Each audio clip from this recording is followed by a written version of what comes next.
ना या किसी को महान बताना मेरा कतई उद्देश्य नहीं था, और लाभार्जन किसी भी प्रकार का करने का तो बिल्कुल भी नहीं। मैं सिर्फ व्यवहारगत सुधार की मंशा रखता हूँ जो हो सकते हैं, कोई विशेष प्रयास ना करके भी। जैसे कि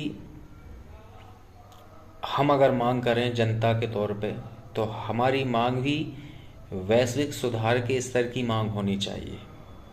व्यक्तिगत सुधारों के लिए हम प्रशासन से मांग ना करें तो ही बेहतर है। और एक खास बात, जब देश आज़ाद हुआ था उस समय केवल और केवल 34 करोड़ आबादी थी, और उस अनुपात में सांसद हमारे इतने ही थे जितने आज हैं, विधायक भी लगभग लगभग इतने ही थे जितने आज हैं। हमने भीड़ बढ़ने पर बसों की मांग कर ली, भीड़ बढ़ने पर ट्रेनों में डिब्बों की मांग कर ली, हमने भीड़ बढ़ने पर दुनिया भर की चीज़ों की मांग कर ली, पर प्रशासनिक ढांचे में जो व्यवहारगत सुधार होने चाहिए थे ताकि हमारी प्रशासनिक सुविधाएं विश्व स्तर से कंपेयर हम कर पाते, उस पर हमने ध्यान नहीं दिया। आज 545 की जगह पर हमारे पास 1500 सांसद होने चाहिए थे, चाहे फिर उसका आर्थिक वहन कितना ही क्यों ना होता। उतनी बेहतर स्थितियां, उतनी बेहतर प्रशासनिक पकड़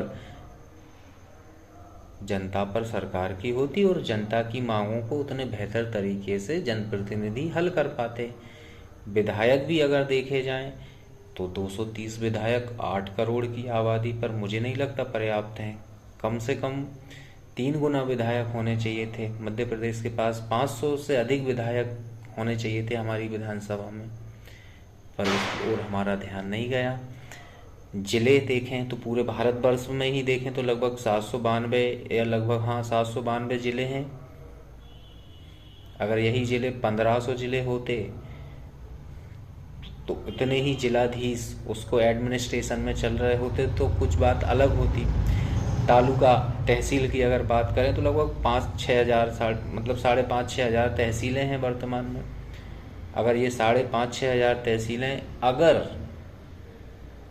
10,000 तहसील होती तो भारत के अंदर 10,000 शहर हो गए होते, और 1500 डिस्ट्रिक्ट लेवल के शहर भारत के अंदर बस चुके होते, सिर्फ प्रशासनिक सुधार के मात्र करने से।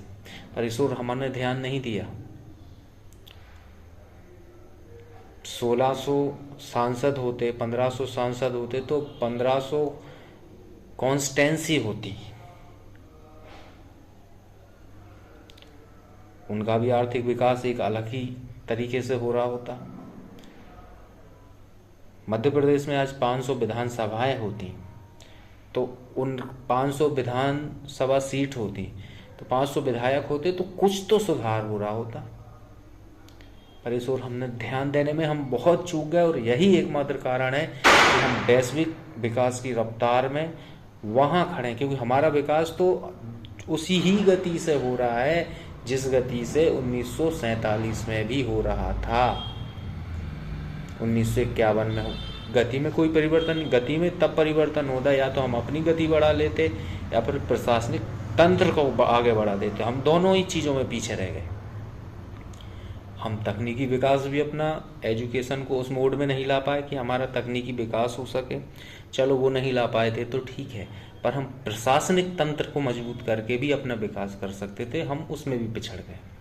तो संख्या बढ़ाएं, जनप्रतिनिधियों की भी, अधिकारियों की भी। ह्यूमन पावर को कमतर ना आंकें और उसका अल्टरनेटिव मशीनों में ना खोजें। मशीनें काम करेंगी, पर आपको मुड़ना ह्यूमन पावर की तरफ पड़ेगा। बाकी सब शासन प्रशासन वर्तमान तंत्र की मर्जी। जय हिंद, जय भारत, वंदे मातरम।